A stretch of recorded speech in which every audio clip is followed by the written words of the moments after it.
என்ன ஆயனரே, சிவகாமி எங்க? அந்த கேள்வியை நான் உங்ககிட்ட தான் கேட்கணும் அப்படின்னு சொல்றாரு. ஆயனரோட கண்கள்ல கண்ணீர் பெருகியது.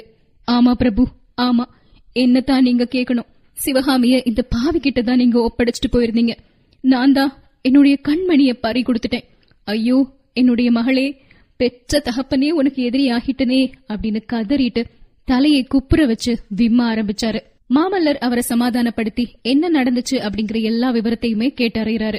வாதாபி படைகள் சிவகாமிய கூட்டிட்டு போன விஷயம் கேள்விப்பட்ட உடனே மாமல்லருக்கு இதயமே வெடிச்சிடுற மாதிரி இருந்தது. சளுக்கரால சிறைப்பட்டு சிவகாமி கண்டிப்பா உயிர் வாழ்வாள் அப்படின்னு அவரால் கற்பனை செய்யவே முடியல. சிறைப்பட்டு கொஞ்ச நேரத்துக்கெல்லாம் அவ உயிரை விட்டுருப்பா. மற்ற சாமானிய பெண்களை மாதிரி எதிரிகள் வசம் சிக்கி கொண்டதுக்கு அப்புறமும் உயிரை வச்சிட்டு இருப்பாளா சிவகாமி? மானத்தை விட உயிர் பெருசு அப்படின்னு எண்ணக்கூடிய ஈனத்தனம் சிவகாமி கிட்ட இருக்க முடியுமா? நிச்சயம் இருக்காது. அதனால கண்டிப்பா சிவகாமி உயிர் விட்டுருப்பா அப்படின்னு நினைச்சு மிகவும் வருத்தப்படுறாரு மாமல்லர்.